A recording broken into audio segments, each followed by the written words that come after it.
জুলাই অভ্যুত্থানের কৃতিত্ব দেশবাসীর, কোনো দল বা ব্যক্তির নয়, বিভ্রান্তি ছড়াচ্ছে একটি গোষ্ঠী। ক্ষতিগ্রস্ত সবার পাশে থাকার অঙ্গীকার প্রধানমন্ত্রীর। ফ্যাসিবাদকে ফেরানোর ষড়যন্ত্র রুখে দেওয়ার ডাক এনসিপির। জুলাই অভ্যুত্থানকে ভুলিয়ে দেওয়ার অপচেষ্টা দেখছে জামাত। সরকার সঠিক পথে না এলে কঠিন পরিণতির হুঁশিয়ারি।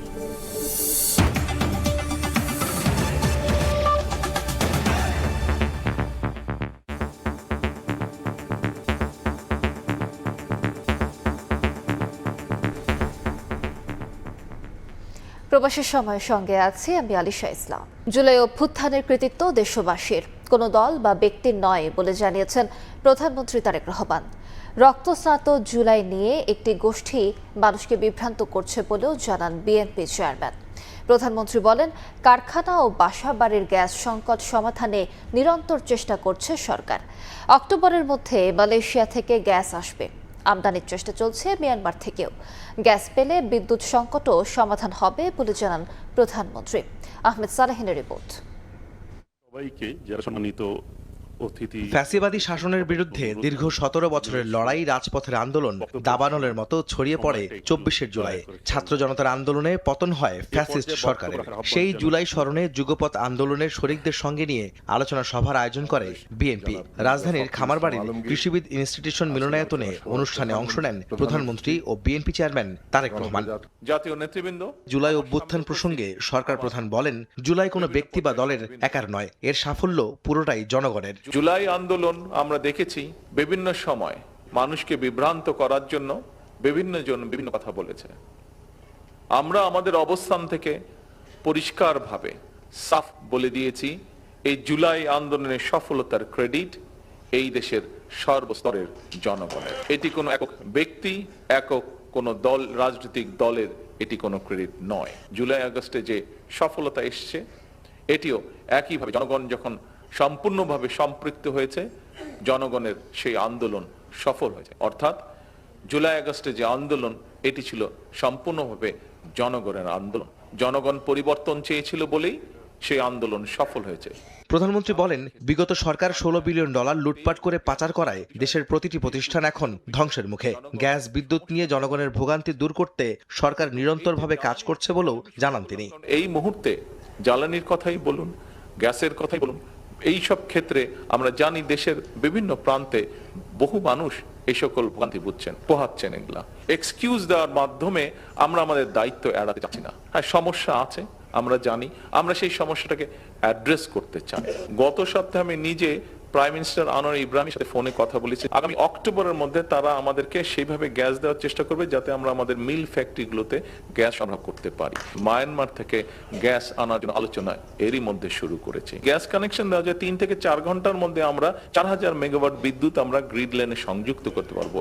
জনগণকে স্বস্তি দিতে শিক্ষা, স্বাস্থ্য, অর্থনীতি ও বিনিয়োগ সহ নানা বিষয়ে সরকার পরিকল্পিতভাবে কাজ করছে বলে জানান প্রধানমন্ত্রী। জুলাই আন্দোলনে ক্ষতিগ্রস্ত সবার পাশেই সরকার থাকবে বলে অঙ্গীকার করেন তিনি। আন্দোলন হয়েছে, সংগ্রাম হয়েছে, কথা হয়েছে, তর্ক বিতর্ক হয়েছে। এখন সময় হচ্ছে দেশ পুনর্গঠন করা, এখন সময় হচ্ছে দেশকে এগিয়ে নিয়ে যাওয়া, এখন সময় হচ্ছে ধৈর্য সহকারে ঠান্ডা মাথায় যারা ষড়যন্ত্র করতে চায় তাদের ষড়যন্ত্রের প্রতি সজাগ দৃষ্টি রাখা, জনগণকে সতর্ক করা, এবং ঠিক একইভাবে আমরা যেই পরিকল্পনা জনগণের সামনে দিয়েছি, আমরা জনগণের জন্য যা করতে চাইছি, দেশকে পুনর্গঠনের জন্য আমরা যা করতে চাইছি, সেগুলো ধীরে ধীরে বাস্তবায়ন করা। বিএনপি ঘোষিত 31 দফা সংস্কার প্রস্তাব এখন জনগণের বলেও জানান সরকার প্রধান। জনগণ যায়। আহমেদ সালেহিন, সময় সংবাদ, ঢাকা। 5 আগস্ট গণতান্ত্রিক অধিকার পুনঃপ্রতিষ্ঠার দিন। ফ্যাসিবাদী শাসনের অবসান ঘটিয়ে 2024 সালের এই দিনে দেশের বীর ছাত্র জনতা ঐতিহাসিক বিজয় অর্জন করে বলে মন্তব্য করেছেন প্রধানমন্ত্রী তারেক রহমান। গণ অভ্যুত্থানের এই দিন স্মরণে ফেসবুক পোস্টে প্রধানমন্ত্রী আরও বলেন, গণ অভ্যুত্থানের শহীদদেরও বাংলাদেশ কখনো ভুলবে না। 1.5 দশকের বেশি সময় ধরে ফ্যাসিবাদের পতন এবং দেশের জনগণের ভোটের অধিকার প্রতিষ্ঠা, জনগণের গণতান্ত্রিক অধিকার প্রতিষ্ঠার আন্দোলনে বিএনপি সহ ফ্যাসিবাদ বিরোধী রাজনৈতিক দল এবং ভিন্ন মতের মানুষকে সীমাহীন নির্যাতন, নিপীড়ন সইতে হয়েছিল বলেও উল্লেখ করেন তিনি।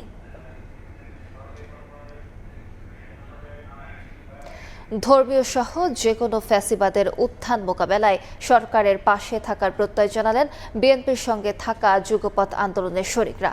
নেতারা বললেন, সংস্কারের নামে দেশকে অস্থিতিশীল করতে চাইলে ৭১-এর মতো আবারও পরাজিত করা হবে। ষড়যন্ত্র রুখে দেওয়া সহ কারো পাতানো ফাঁদে পা না দেওয়ার আহ্বান জানানো হয় আলোচনায়। জুলাইয়ের জাগরণ ফ্যাসিস্ট সরকারের পতনের লক্ষ্যে ১৭ বছরের দীর্ঘ আন্দোলনে থাকা রাজপথের সহযোদ্ধারা আবারও এক মঞ্চে। রক্তঝরা জুলাই জাগরণ শীর্ষক আলোচনায় বিএনপি ও তাদের যুগপৎ আন্দোলনের শরিক দলের নেতারা। এই আয়োজনে ছিলেন প্রধানমন্ত্রী তারেক রহমানও। শরিকদের পাশাপাশি আলোচনায় ছিলেন বিএনপির অঙ্গ সহযোগী সংগঠনের নেতারাও। উঠে আসে দীর্ঘ সময়ের ত্যাগ ও সংগ্রামের কথা। মুক্তিযুদ্ধের তালিকায় যেমন ভুয়া মুক্তিযোদ্ধা ঢুকেছে, জুলাইয়ের এই তালিকায় অনেক ভুয়া জুলাই যোদ্ধা ঢুকে গেছে। 31শে জুলাই মার্চ ফর জাস্টিস যে পেশাজীবীরা অংশগ্রহণ করেছে, তারা সেদিন কোথায় ছিল? ঢাকার কোন রাজপথে তাদেরকে দেখা গিয়েছে কিনা? নেতারা বলছেন, জুলাই কারো একার নয়, ২৪-এর অভ্যুত্থানের সূতিকাগার রচিত হয়েছিল বিএনপি ও তার মিত্রদের দীর্ঘ আন্দোলন সংগ্রামেই। আমরা দেখতে পাচ্ছি একটা ধর্মীয় পানের ফ্যাসিবাদের উত্থান। দুটো থেকেই আজকে বাংলাদেশকে রক্ষা করার জন্য আগেও যেমন লড়াই করতে হয়েছে, আমাদেরকে বর্তমানেও লড়তে হবে, আগামী দিনেও লড়তে হবে। ওনারা জুলাইয়ের ক্রেডিট নিয়ে ব্যস্ত, আর এইখানে বর্তমান সরকার ব্যস্ত হচ্ছে জুলাইয়ের আকাঙ্ক্ষা বাস্তবায়ন করার জন্য। সনদ বাস্তবায়ন করতে হলে বিএনপির সিদ্ধান্তের বাইরে গেলেই বিপদ হবে। তারেক রহমানের নেতৃত্বে সারা দেশের মানুষ ঐক্যবদ্ধ আছে। বর্তমানে দেশকে অস্থিতিশীল করার পায়তারা চলছে, সে বিষয়ে সতর্ক থাকার আহ্বান জানানো হয় আলোচনায়। জুলাই সনদ বাস্তবায়নে প্রধানমন্ত্রীর নেতৃত্বে ঐক্যবদ্ধ থাকার আহ্বান জানান তারা। আমরা এই দেশের মানুষ ৭১-এ আপনাদেরকে যেভাবে পরাজিত করেছিলাম, ঠিক সেইভাবে আপনাদেরকে রাজপথে মোকাবেলা করা হবে এবং আবার পরাজিত করা হবে।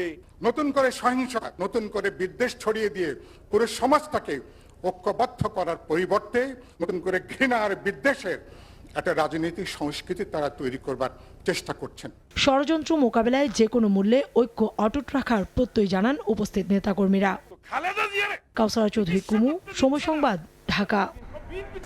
ডিসেম্বরের মধ্যে কৃষক কার্ডের পূর্ণাঙ্গ তালিকা স্বচ্ছ ও নির্ভুলভাবে তৈরির নির্দেশ দিয়েছেন প্রধানমন্ত্রী তারেক রহমান।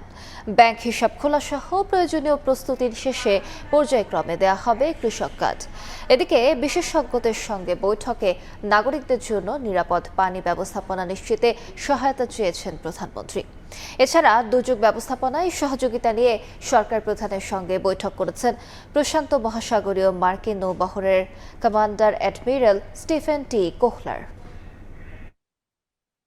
নিম্ন আয়ের মানুষের সামাজিক নিরাপত্তা নিশ্চিতে রাষ্ট্রীয় ক্ষমতায় আসার পরই নানা পদক্ষেপ নেয় বর্তমান সরকার। এর আওতায় কৃষকদের জীবনমান উন্নয়নে কৃষক কার্ড বিতরণ শুরু হয় বছরের শুরুর দিকেই। কৃষকের অধিকার নিশ্চিতে করণীয় ঠিক করতে মঙ্গলবার সচিবালয়ে মন্ত্রিপরিষদ বিভাগে প্রধানমন্ত্রীর কার্যালয়ে কৃষক কার্ড সম্পর্কিত সভা অনুষ্ঠিত হয়। এ সময় আগামী ডিসেম্বরের মধ্যে নির্ভুল ও স্বচ্ছভাবে কৃষকদের পূর্ণাঙ্গ তালিকা তৈরির নির্দেশ দেন সরকার প্রধান তারেক রহমান। কৃষকের অধিকার নিশ্চিতে যাচাই বাছাইয়ের মাধ্যমে এই কার্যক্রম বাস্তবায়নে জোর দেন তিনি। চলতি অর্থ বছরে ৪৩ লাখ কৃষক এই কার্ডের সুবিধা পাবেন। পরবর্তী ৩ বছরের মধ্যে ২ কোটি কৃষককে এই কর্মসূচির আওতায় আনার পরিকল্পনা রয়েছে বর্তমান সরকারের। এদিন দুপুরে সচিবালয়ে প্রধানমন্ত্রীর কার্যালয়ে পানি ব্যবস্থাপনা নিয়ে বিশেষজ্ঞদের সঙ্গে মতবিনিময় করেছেন সরকার প্রধান তারেক রহমান। এ সময় পরিবেশ, পানি ও প্রকৌশল খাতের বিশেষজ্ঞ এবং এ সংক্রান্ত কয়েকটি প্রতিষ্ঠানের প্রতিনিধিরা সভায় অংশ নেন। বিশেষজ্ঞরা দীর্ঘ ও মধ্যমেয়াদী পরিকল্পনা, আধুনিক প্রযুক্তির ব্যবহার, বিভিন্ন সংস্থার মধ্যে সমন্বয় বৃদ্ধি এবং জলবায়ু পরিবর্তনের প্রভাব বিবেচনায় রেখে কার্যকর পদক্ষেপ নেওয়ার সুপারিশ করেন। প্রধানমন্ত্রী তারেক রহমানও দেশের টেকসই উন্নয়ন, পরিবেশ সুরক্ষা এবং নাগরিকদের জন্য নিরাপদ ও কার্যকর পানি ব্যবস্থাপনা নিশ্চিত করতে সহযোগিতার আশ্বাস দেন। এদিন সচিবালয়ে প্রধানমন্ত্রী তারেক রহমানের সঙ্গে সৌজন্য সাক্ষাৎ করেছেন মার্কিন প্রশান্ত মহাসাগরীয় নৌবহরের কমান্ডার অ্যাডমিরাল স্টিফেন টি কোহলার। এ সময় মানবিক সহায়তা, দুর্যোগ ব্যবস্থাপনায় বাংলাদেশের সক্ষমতা ও অবদান নিয়ে আলোচনা হয়। বৈঠকে general security of military information agreement নিয়ে পারস্পরিক বোঝাপড়া ও অগ্রগতি নিয়েও আলোচনা হয়। আহমেদ সালেহিন, সময় সংবাদ, ঢাকা। রাষ্ট্র কাঠামো পুনর্গঠনে অনুষ্ঠিত হল সংবিধান সংশোধন কমিটির প্রথম বৈঠক। বিএনপি সরকার পূর্ণাঙ্গভাবে জুলাই সনদ বাস্তবায়ন করবে বলে জানিয়েছেন স্বরাষ্ট্রমন্ত্রী সালাউদ্দিন আহমদ। মঙ্গলবার দুপুরে সংসদ ভবনে সংবিধান সংশোধন সম্পর্কিত বিশেষ কমিটির বৈঠকে কথা বলেন কমিটি প্রধান। রাষ্ট্র কাঠামোর গণতান্ত্রিক সংস্কারে বিশেষজ্ঞ ও পেশাজীবীদের সঙ্গেও বৈঠক হবে বলেও জানান তিনি।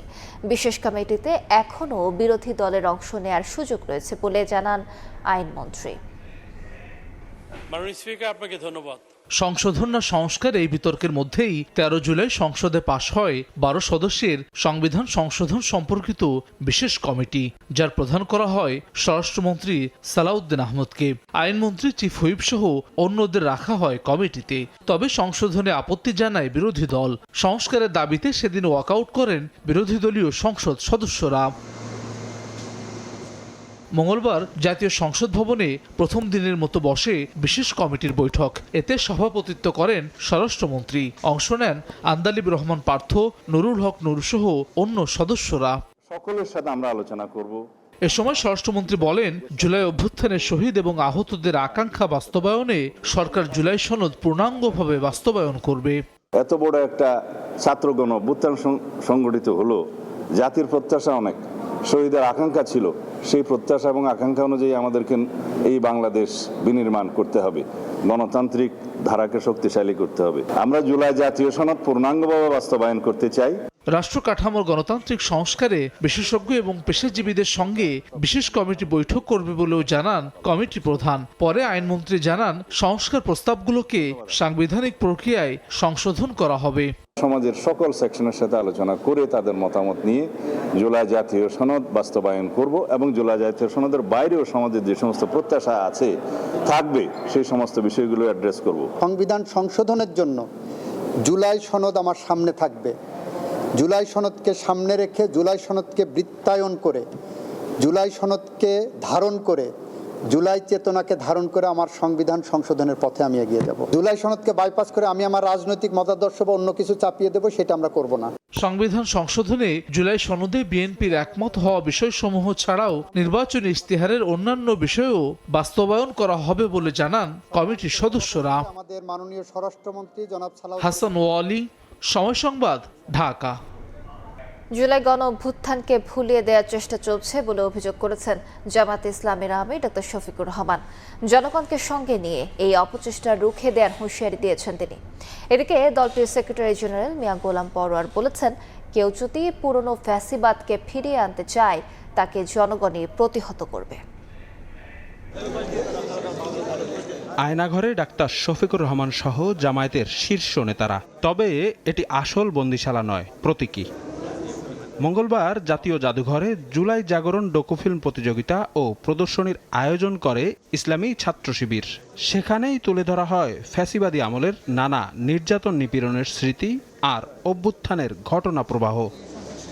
অনুষ্ঠানে অভ্যুত্থানের নানা অভিজ্ঞতা তুলে ধরে বক্তারা বলেন, বৈষম্য বিলোপের যে আকাঙ্ক্ষা জনগণকে ফ্যাসিবাদের বিরুদ্ধে দাঁড় করিয়েছিল তা পূরণ করতে হবে। জামায়াত আমির হুঁশিয়ারি দেন, সরকার সঠিক পথে না এলে অতীতের ফ্যাসিস্টের মতো পরিণতি ভোগ করবে।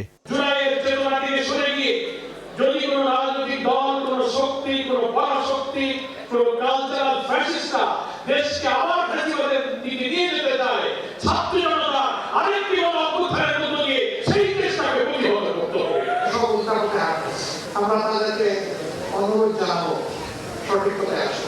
সঠিক পথে না আসলে এই জাতি অতীতে যাদেরকে সঠিক পথে এনেছে আপনাদেরকেও সঠিক পথে আসতে তারা বাধ্য করবে, অথবা অতীতের ফ্যাসিস্টদের যে পরিণতি হয়েছে সেই পরিণতি আপনাদেরকে ভোগ করবে।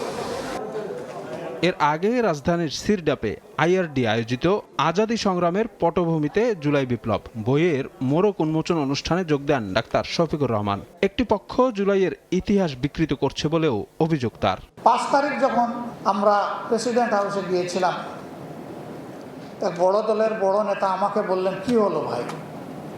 আমি আপনি বলেন, দিস ইজ মিরাকল। এখানে কোনো রাজনৈতিক দলের কোনো কৃতিত্ব নাই। আমি বললাম যথার্থ, কিন্তু আমি পরে দেখি যে তারাই বলতে শুরু করলেন অমুক হলো এই আন্দোলনের মাস্টারমাইন্ড। আমি অবাক। সেই দিন বললেন কি, এখন বলেন। কার্যক্রম নিষিদ্ধ আওয়ামী লীগ প্রসঙ্গে জামায়াত আমির বলেন, দেশের স্বার্থে আধিপত্যবাদ ও ফ্যাসিবাদের বিরুদ্ধে যে কোনো ইস্যুতে ঐক্যবদ্ধ থাকতে প্রস্তুত তার দল। শফিক মুন্সি, সময় সংবাদ, ঢাকা। যত ষড়যন্ত্রই হোক, দেশের রাজনীতিতে আর ফ্যাসিবাদীদের পুনর্বাসনের সুযোগ দেওয়া হবে না বলে হুঁশিয়ার করেছেন এনসিপির আহ্বায়ক নাহিদ ইসলাম। মঙ্গলবার বিকেলে রাজধানীর আফতাবনগরে জাতীয় ছাত্র শক্তির আলোচনা সভায় এ কথা বলেন তিনি। শেখ হাসিনার দেশে ফেরার ঘোষণাকে কেন্দ্র করে যে কোনো অরাজকতা মোকাবেলায় সবাইকে ঐক্যবদ্ধ থাকার আহ্বান জানান আসিফ মাহমুদ সজীব ভুঁইয়া। সামনের দিনে আমাদের আসবে দেশে একটা অস্থিতিশীল পরিস্থিতি তৈরি করার চেষ্টা করা হবে এবং এই ক্ষেত্রে দেশি বিদেশি অনেক শক্তি উস্কানি দিবে। তবে সেক্ষেত্রে আমাদেরকে সতর্ক থাকতে হবে, সচেতন থাকতে হবে এবং ঐক্যবদ্ধ থাকতে হবে। নিজেদের মধ্যে এই মাৎসন্যয়ে ব্যস্ত থাকি তাহলে এটা শেখ হাসিনা এবং আওয়ামী লীগকে সুযোগ তৈরি করে দিবে এখানে তাদের রাজনৈতিক পাটাতন শক্তিশালী করতে। তারা ক্ষমতায় আর আসতে পারবে না, এই দেশে রাজনীতিতে পুনর্বাসিত হওয়া সম্ভব না, কিন্তু তারা এই চেষ্টাগুলো অব্যাহত রাখবে দেশকে অস্থিতিশীল করার। তবে দুঃখজনক যেটা হচ্ছে এই সরকার যারা আমাদের সহযোদ্ধা ছিল তারা কোনো না কোনোভাবে এই বয়ানগুলোকে স্পেস দিচ্ছে। আগামী 1 বছরের মধ্যে জুলাই অভ্যুত্থানে মানবতাবিরোধী অপরাধের সব মামলার বিচার কাজ শেষ করতে চায় প্রসিকিউশন। চলতি মাসে 3টি রায় অপেক্ষমান রয়েছে বলে জানিয়েছেন চিফ প্রসিকিউটর। মামলার অগ্রগতি নিয়ে ব্রিফিংয়ে তিনি বলেন, একই সঙ্গে তদন্ত চলছে সারা দেশে 3000-এর বেশি ক্রসফায়ারের অভিযোগেরও। আন্তর্জাতিক অপরাধ ট্রাইব্যুনালে জুলাই গণঅভ্যুত্থানের মামলার অগ্রগতি নিয়ে মঙ্গলবার সাংবাদিকদের ব্রিফ করেন চিফ প্রসিকিউটর। তিনি জানান, জুলাইয়ের সব মামলার বিচার আগামী 1 বছরের মধ্যে নিশ্চিত করার লক্ষ্যে কাজ করছে প্রসিকিউশন। সম্ভাব্য আগামী 1 বছরের মধ্যে যাতে অন্তত জুলাইয়ের সমস্ত বিচার আমরা শেষ করতে পারি কাজ করে যাচ্ছি। জুলাইয়ের মামলার পাশাপাশি গুম খুনের মামলাগুলো গুরুত্ব সহকারে দেখা হচ্ছে বলে জানিয়েছেন চিফ প্রসিকিউটর। বলেন, সারা দেশে 3000-এর বেশি ক্রসফায়ারের অভিযোগ আছে, এগুলোর তদন্ত হচ্ছে। যারা ক্রসফায়ারের যে ঘটনা ঘটেছে সারা দেশে প্রায় 3000-এর অধিক, সেই মামলাগুলো আমরা ইনভেস্টিগেশন করছি, অনেকগুলো রিপোর্ট হয়েছে। ইতিমধ্যে আপনারা জানেন কক্সবাজারে যে কাউন্সিলের একরাম হত্যা, সেই মামলার বিচার কার্য আমরা শুরু করেছি। জুলাইয়ের মামলার পাশাপাশি গুম খুনের মামলাগুলো গুরুত্ব সহকারে দেখা হচ্ছে বলে জানিয়েছেন চিফ প্রসিকিউটর। বলেন, সারা দেশে 3000-এর বেশি ক্রসফায়ারের অভিযোগ আছে, এগুলোর তদন্ত হচ্ছে। যে কয়টা মামলা ইতিমধ্যে আমাদের এপিল আছে, এজ এ হোল আমরা সবগুলো আপিলই আমরা শুনানির একটা উদ্যোগ নিচ্ছি। শেখ হাসিনার মামলা সহ ট্রাইব্যুনালের যতগুলো মামলার রায়ের পর আপিল হয়েছে তা দ্রুতই নিষ্পত্তির জন্য কাজ চলছে। দ্রুতই শুনানির উদ্যোগ নেওয়া হবে বলেও জানান চিফ প্রসিকিউটর। উনি কোথায় কিভাবে বলবেন, কি বলবেন না, কি করবেন না, আসলে এই বিষয়ে আমাদের এখতিয়ার বহির্ভূত কাজ, এটা আমরা কিছু বলতে পারবো না। এদিকে ওবায়দুল কাদের সহ 7 আসামির বিরুদ্ধে মানবতা বিরোধী অপরাধের মামলায় যুক্তিতর্ক হয়েছে মঙ্গলবার। এছাড়া গুম ও ক্রসফায়ারের 2 মামলায় সাবেক সেনা কর্মকর্তা জিয়াউল আহসান ও তারেক সাইদকে 10 আগস্ট ট্রাইব্যুনালে হাজির করার নির্দেশ দেওয়া হয়েছে। সাবরিনা মজুমদার, সময় সংবাদ, ঢাকা। জুলাই অভ্যুত্থানের ইতিহাস, শহীদ ও আহতদের স্মৃতি সংরক্ষণে উদ্বোধন হতে যাচ্ছে জুলাই গণ অভ্যুত্থান স্মৃতি জাদুঘর। বুধবার প্রধানমন্ত্রী তারেক রহমান এর আনুষ্ঠানিক উদ্বোধন করবেন। পরদিন উন্মুক্ত করে দেওয়া হবে সর্বসাধারণের জন্য। সচিবালয়ে ব্রিফিংয়ে সংস্কৃতি মন্ত্রী ও প্রধানমন্ত্রীর তথ্য উপদেষ্টা এ তথ্য জানান। জাদুঘরে প্রবেশে প্রাপ্তবয়স্কদের টিকিট মূল্য 50 টাকা আর শিশুদের 25 টাকা। শেখ হাসিনার প্রায় 1.5 দশকের আবাসস্থল ছিল গণভবন। 24-এর 5 আগস্ট তার পতনের পর বাসভবনে ঢুকে পড়ে ছাত্র জনতা। গণ অভ্যুত্থানের স্মৃতিবিজড়িত সেই গণভবনেই গড়ে তোলা হয়েছে জাদুঘর। নানা প্রতিবন্ধকতা কাটিয়ে অবশেষে উন্মুক্ত হচ্ছে জুলাই স্মৃতি জাদুঘর। শেখ হাসিনার পতন ও ছাত্র জনতার বিজয়ের স্মৃতি স্মরণে 5 আগস্টই উদ্বোধন হচ্ছে।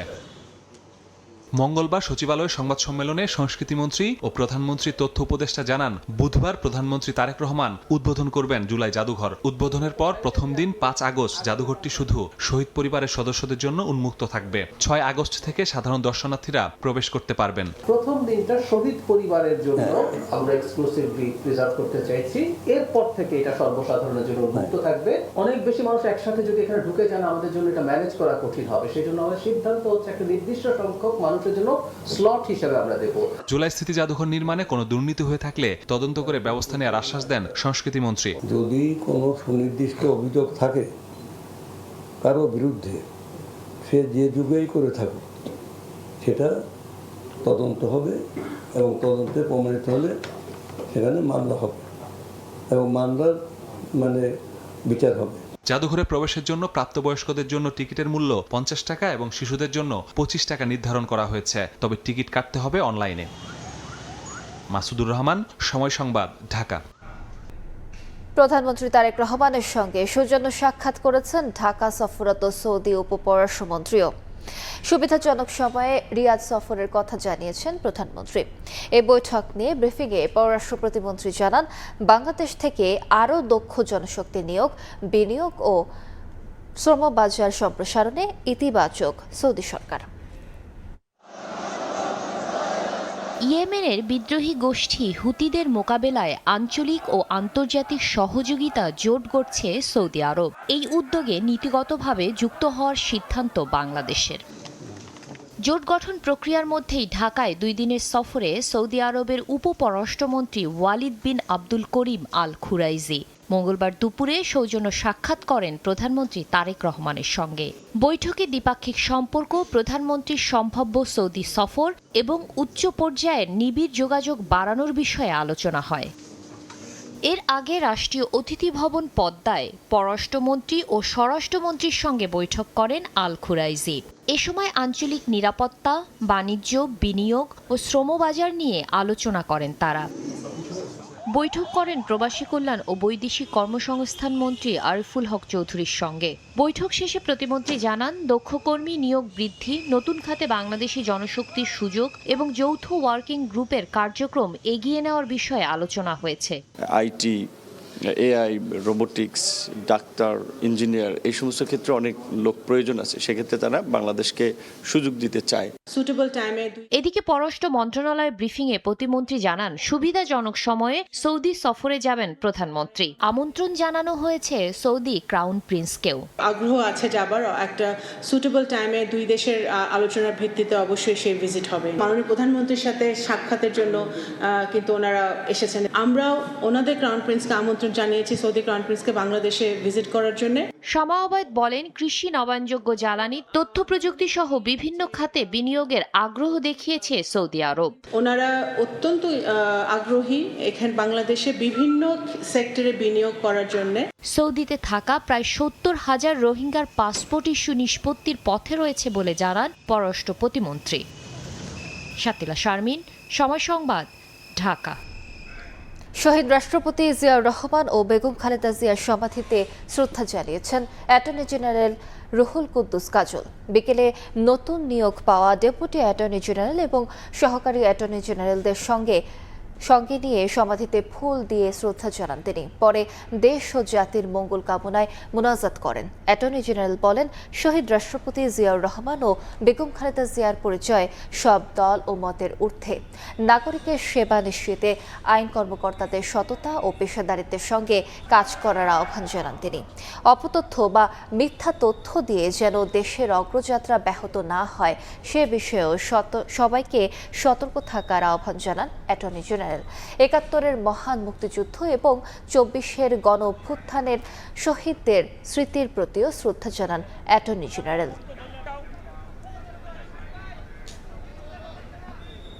দেশের সংসদীয় ব্যবস্থা, আইন বিভাগ ও বিচার বিভাগ নিয়ে জনগণের কাঙ্ক্ষিত প্রত্যাশা পূরণে সরকার কাজ করছে বলে জানান তথ্য ও সম্প্রচার মন্ত্রী জহির উদ্দিন স্বপন।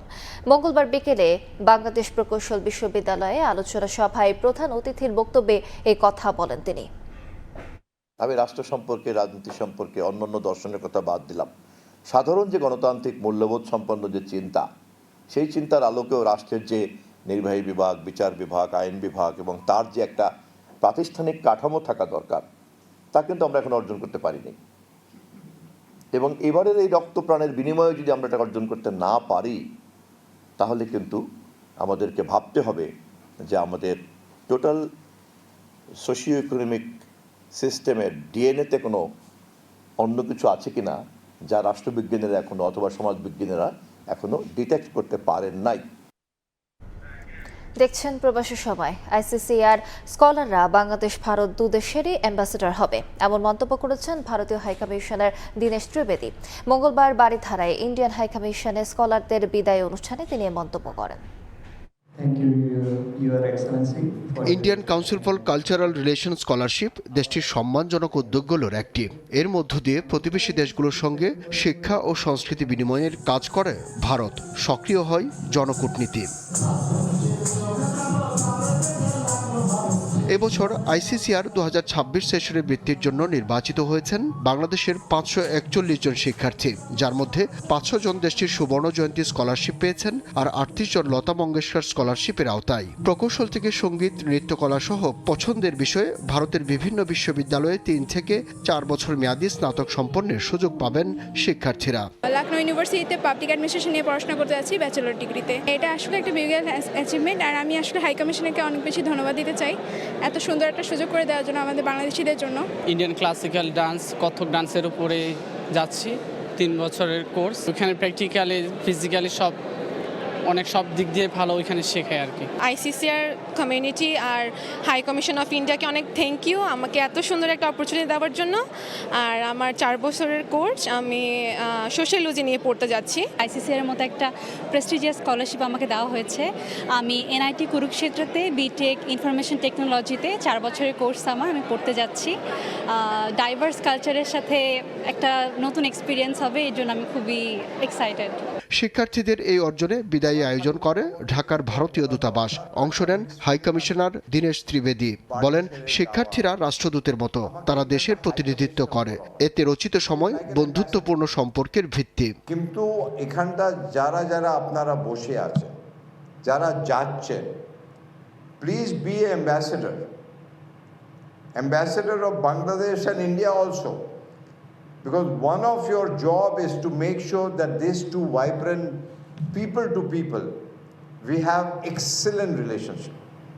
এইটা আপনাদের কাজও আছে, আমাদেরও ওইটাই কাজ আছে। সব সময় একই জিনিস ভাবতে হবে যে আমরা পিপল টু পিপল কিভাবে মিলেমিশে আমরা পুরো একদম আপনার এখানকার কালচার, ওইখানকার culture, how we can sort of give to each other. বৃত্তিপ্রাপ্তদের বাবা মায়ের প্রতিও কৃতজ্ঞ ও যত্নশীল হওয়ার আহ্বান জানান ভারতীয় দূত। ঘরোয়া মনোজ্ঞ সাংস্কৃতিক পরিবেশনায় বিদায়ী আয়োজন ছিল বর্ণিল। আব্দুল্লাহ শাফি, সময় সংবাদ, ঢাকা। যুদ্ধবন্ধে আলোচনায় বসার বিষয়টি অস্বীকার করায় মুস্তফা খামেনি প্রশাসনকে প্রতারকের দল বলে আখ্যা দিয়েছেন মার্কিন প্রেসিডেন্ট ডোনাল্ড ট্রাম্প। তিনি দাবি করেন, তেহরানই বৈঠকের জন্য ওয়াশিংটনের কাছে অনুরোধ করেছে। ইরানের পররাষ্ট্র মন্ত্রণালয় এখনও নিজেদের দাবিতে অটল রয়েছে। অদূর ভবিষ্যতেও আলোচনার কোনো পরিকল্পনা নেই বলে সাফ জানিয়ে দিয়েছে ইরান। মুখপাত্র ইসমাইল বাঘেই জানান, যুক্তরাষ্ট্রের সঙ্গে নয়, ওমানের সঙ্গে হরমুজ প্রণালীতে জাহাজ চলাচলের জন্য একটি অস্থায়ী নিরাপদ রুট তৈরির বিষয়ে আলোচনা চলছে। শতবর্ষের ইতিহাসে সর্বোচ্চ তাপমাত্রার সাক্ষী হল দক্ষিণ কোরিয়া। রাজধানী সিউলেও প্রথমবারের মতো জারি হয়েছে সর্বোচ্চ স্তরের তাপ প্রবাহের জরুরি সতর্কতা। বাড়ছে হিটস্ট্রোক ও মৃত্যুর ঝুঁকি। দক্ষিণ কোরিয়া থেকে বিস্তারিত জানাচ্ছেন মোহাম্মদ হানিফ। দক্ষিণ কোরিয়া জুড়ে তীব্র তাপপ্রবাহ, অসহনীয় অবস্থা। ইয়াংসানে দক্ষিণ কোরিয়ার 100 বছরের ইতিহাসে সর্বোচ্চ 42.5 ডিগ্রি সেলসিয়াস তাপমাত্রার রেকর্ড করা হয়েছে। রাজধানী সিউলেও প্রথমবার জারি করা হয়েছে সর্বোচ্চ স্তরের হিট ওয়েভ ইমার্জেন্সি ওয়ার্নিং। তীব্র গরমে নাগরিকদের প্রয়োজন ছাড়া বাইরে বের না হওয়ার আহ্বান কর্তৃপক্ষের। ইয়াংসানে টানা 5 দিন ধরে তাপমাত্রা 40 ডিগ্রি সেলসিয়াসের উপরে। সোমবার দক্ষিণ জুয়াল্লায় 41.1, দেগুতে 40.9 ডিগ্রি তাপমাত্রার রেকর্ড করা হয়েছে। রেকর্ড ভাঙা তাপপ্রবাহে চরম ভোগান্তিতে পড়েছেন প্রবাসী বাংলাদেশিরাও। দুপুর 12টা থেকে বিকাল 3টা পর্যন্ত অতিরিক্ত গরম। প্রচণ্ড গরমের মাঝে আসলে আমরা সবাই হাঁপিয়ে উঠেছি। যে পরিমাণ তাপমাত্রা দেখা যায় তার থেকে অনুভূত হয় অনেক বেশি। অসহনীয় গরমে কর্মস্থলের স্বাভাবিক কার্যক্রমও ব্যাহত হচ্ছে বলে জানান প্রবাসীরা। কাজ করার ক্ষেত্রে অনেক বেশি কষ্ট এখন, কারণ কোম্পানির মধ্যে মেশিনের তাপ আবার এমনি তাপ আছে। গরমের মধ্যে কাজ করার পরে আসলে মনে হয় ভিতর থেকে যে আমার অসহনীয় একটা জ্বালা যন্ত্রণা, এরকম একটা অনুভূতি হয়। সরকারি তথ্য অনুযায়ী মে থেকে এখন পর্যন্ত তাপজনিত অসুস্থতায় আক্রান্ত হয়েছেন 1889 জন। মৃত্যু হয়েছে অন্তত 14 জনের। সোমবার ইনচন ও বুসানের তীব্র গরমে 2 জনের মৃত্যু হয়েছে। পরিস্থিতি মোকাবেলায় জরুরি বৈঠক করছে সিউল নগর প্রশাসন। আবহাওয়া বিভাগ জানিয়েছে সপ্তাহ জুড়েই দেশের অধিকাংশ এলাকায় দিনের সর্বোচ্চ তাপমাত্রা 39 ডিগ্রি পর্যন্ত পৌঁছাতে পারে। একই সঙ্গে উষ্ণ রাত বা ট্রপিক্যাল নাইট চলতে থাকায় দিন রাত মিলিয়ে ভোগান্তি আরও বাড়তে পারে বলে সতর্ক করেছে কর্তৃপক্ষ। দক্ষিণ কোরিয়া থেকে মোহাম্মদ হানিফ, সময় সংবাদ। আগামী 15 আগস্টের মধ্যে সংযুক্ত আরব আমিরাতে জনতা ব্যাংকের পরিশোধিত মূলধন 40 কোটি দিরহামে উন্নীত না হলে কার্যক্রম গুটিয়ে নেওয়ার নির্দেশনা দেওয়া হয়েছে। এমন সংবাদে দেশটিতে বসবাসকারী বাংলাদেশি গ্রাহকদের মধ্যে দেখা দিয়েছে উদ্বেগ উৎকণ্ঠা। একই সঙ্গে সামাজিক যোগাযোগ মাধ্যমে বিভ্রান্তিকর তথ্য ছড়িয়ে পড়ায় আতঙ্কিত হয়ে পড়েছেন প্রবাসীরা। শিবলি আল সাদিকের রিপোর্ট।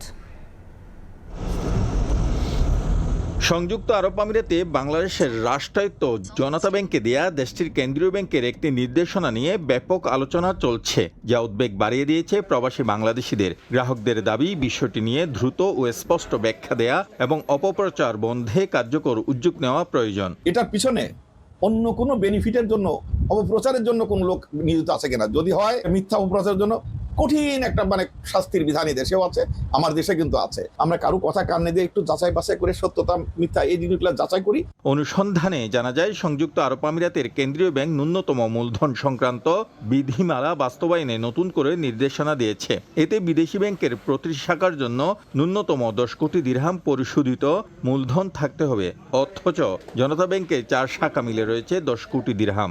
জনতা ব্যাংক বাংলাদেশের সরকারের রাষ্ট্রের ব্যাংক, বাংলাদেশ সরকারের ব্যাংক। এখন সেন্ট্রাল ব্যাংকের রিকোয়ারমেন্ট আসবে এবং সেটা তারা ফিল আপ করবে। আমাদের তো প্যানিক হওয়ার কিছু নাই এখানে। তথ্য বলছে 2022 সালে ইউএই কার্যক্রম থেকে জনতা ব্যাংকের পরিচালন মুনাফা ছিল 2 কোটি 13 লাখ দিরহাম, যা বেড়ে 5 কোটি 58 লাখ দিরহামে পৌঁছায় 2025 সালে। আর চলতি বছরের প্রথম 6 মাসে হয়েছে $2.5 কোটি।